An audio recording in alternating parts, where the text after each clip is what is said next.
Hi, hello everyone! I'm Toshi from Japan and tourist guide for foreigners. In this video, I'll show you 10 shocking new rules, everything tourists should know in 2025.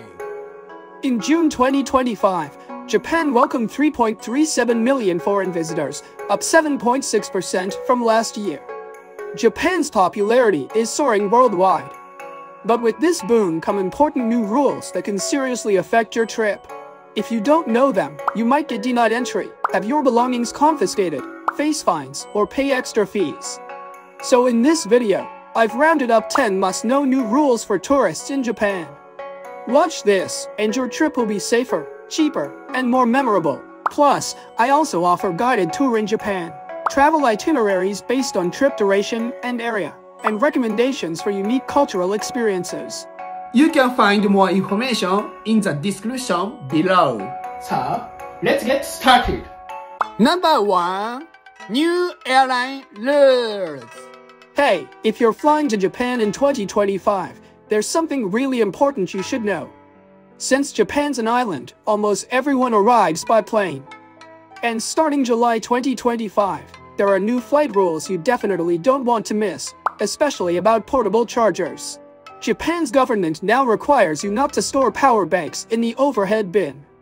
You have to keep them where you can see them, like in your pocket or under the seat in front of you. And if you're using them to charge something, you need to watch them the whole time. Also, check the battery size before you pack. If it's under 100 watt-hours, you're good. If it's between 100 and 160 watt-hours, you can only bring 2. Anything over 160 watt-hours is completely banned. These rules apply to all 23 Japanese airlines, like all Nippon Airways and Japan Airlines. Why the change? Because there have been several fire and smoke incidents on planes caused by power banks on Korean Airlines, Hawaiian Airlines, and more. Actually, I once flew Jeju Air, and they took my power bank away at check-in because it was over the limit. That sucked. So double check your charger before you fly. It'll save you a lot of stress. Number 2. Shinkansen Luggage Rule Update. If you're planning to take the Shinkansen in Japan, I've got some great news for you. In a previous video, I mentioned that if you had an oversized suitcase, you had to reserve a special luggage space on the bullet train. And if you didn't, you'd be charged a 1,000 yen fee when boarding. The rule was meant to make sure people who had reservations actually had space, and to avoid fights over the limited storage area. But as of July 2025, this rule has been relaxed. You no longer need to book a space in advance for oversized luggage. Honestly, this is a big relief. I've seen tour groups stressing out at the station, unsure if their suitcase was oversized or not, scrambling to ask staff last minute. Now, no more stress. And no more 1,000 yen surprise fee.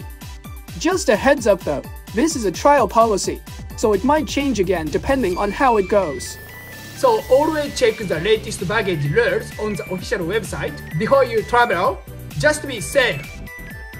Number 3. New Entry Rule. There's a major update you need to know if you're planning a trip to Japan in 2025. Very soon, Japan may require all tourists to have travel health insurance before entering the country. Why? Because Japan is dealing with a serious issue, a sharp increase in unpaid medical bills from foreign visitors. In just 1 month, September 2024, over 61 million yen worth of emergency medical fees went unpaid by tourists. To fix this, the Japanese government is now seriously considering making travel insurance mandatory for all foreign travelers. That means, if you don't have valid health coverage, you might not be allowed to enter Japan in the near future. It's not official yet, but experts say it's very likely to become part of Japan's entry requirements soon. So if you're planning a trip to Japan, this is something that could seriously impact your plans. I'll keep you updated with any new information, so please subscribe to my channel. Number 4. New Airport Entry System. If you've ever arrived in Japan and waited forever at immigration and customs, good news, that's about to change. Just recently, a friend of mine from the US told me he had to wait over an hour just to get through airport entry. But starting in April 2025, Japan is introducing a brand new one-stop entry system at Haneda, Narita, and Kansai airports. Here's how it works. Instead of going through immigration and customs separately, you can now pre-register your information online. When you arrive, you'll use a special self-service kiosk to take your photo, scan your passport, and complete both checks in one go. It's fast, simple, and designed to save you time and reduce airport congestion.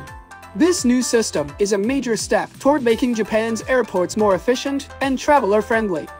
So if you're coming to Japan soon, make sure to register in advance and take advantage of this smoother, faster entry process. It's a great way to start your trip stress-free. Number 5. Tax-free system is changing. If you're planning to shop in Japan, there's a major tax-free update you need to know about because it could really impact your experience. Japan's tax-free system is changing to stop abuse by tourists who buy goods without tax and resell them inside the country. To tackle this, the government has announced for big changes, both good and bad for travelers. First, the system is switching to a refund-based model. That means you'll now pay the consumption tax upfront and then get a refund at the airport when leaving Japan. It's similar to what countries like Germany or France already do, and it's meant to prevent fraud. Second, you won't need special packaging for consumables anymore. This will make in-store processes faster and reduce wait times. Third, the old 50,000 yen minimum for tax-free purchases is going away. You can now buy higher-priced items tax-free, but if your purchase exceeds 1 million yen, stores must record a serial or ID number. Fourth, these updates will take effect from November 1, 2026. These changes will help improve the shopping experience, but they also mean you'll need to plan ahead a bit more. Also, as I mentioned in a previous video, the Japanese government is even considering completely abolishing the tax-free system for foreign tourists in the future. Why? Because tourists benefit from public services like transport and emergency care, and some argue they should contribute through taxes. If that ever happens, it would be a major setback for international travelers. So stay tuned and subscribe. I'll keep you updated as things develop. Number 6. No reservation, no entry. If you're planning a trip to Japan and want to enjoy its top attractions, there's one thing you absolutely need to know. Many places now require advance reservations.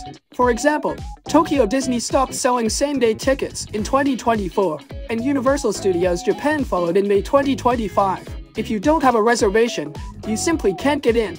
There are no more ticket booths at the gate, and it's not just theme parks.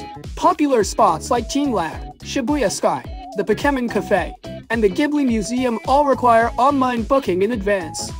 I've heard from many travelers who showed up without a reservation and were turned away, or had to wait in huge lines just to get a spot.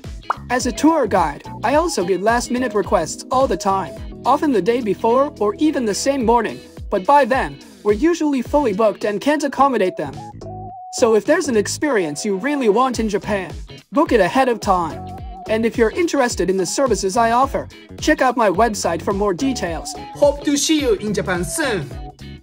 Number 7. New banned items. If you're visiting Japan in 2025, here's something you definitely need to know. What you carry with you could get confiscated at the entrance gate. Japan's major attractions and public sites are tightening their rules on prohibited items for safety, environmental reasons, and public comfort. Let's look at 3 examples. First, Universal Studios Japan. They now ban tripods, large camera lenses, outside food and drinks, folding chairs, suitcases, and fake weapons. Second, Tokyo Disney Resort. Prohibited items include alcohol, knives, gas canisters, pets, selfie sticks, and cosplay outfits except during Halloween. So no full costumes unless it's officially allowed. Third, temples and shrines like Kiyomizu-dera Temple, Fushimi Inari Shrine, or Sensoji Temple. New multilingual signs explain that eating, flying drones, and bringing in plants or fruits are not allowed. Wearing overly revealing clothing or cosplay is also considered disrespectful. These rules might seem strict, but not following them could ruin your day or get your stuff taken away. So always double check before you visit and enjoy your trip with peace of mind. Number 8. new shipping rule. If you're coming to Japan and planning to buy a lot of souvenirs, here's a very important update you need to know.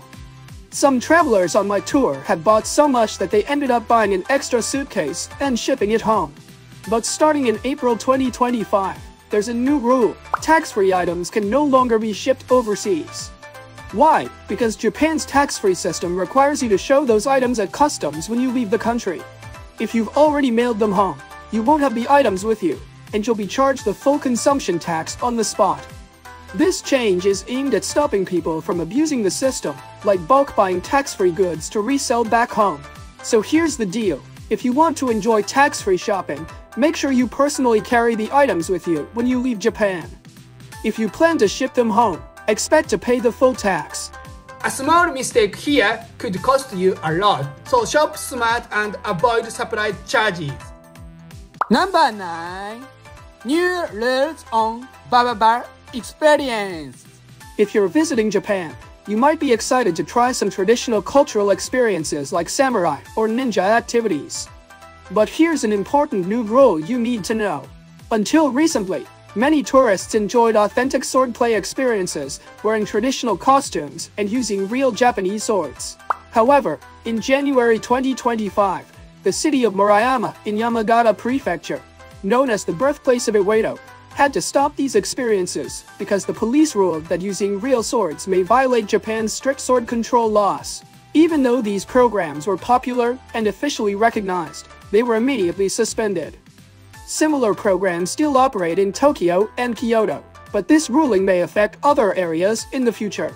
If you want to enjoy samurai or ninja experiences now, you can still watch demonstrations by certified masters or use replica swords instead of real ones. Personally, I collaborate with a service in Tokyo where you can dress as a samurai and safely enjoy the experience with a special discount if you book through me.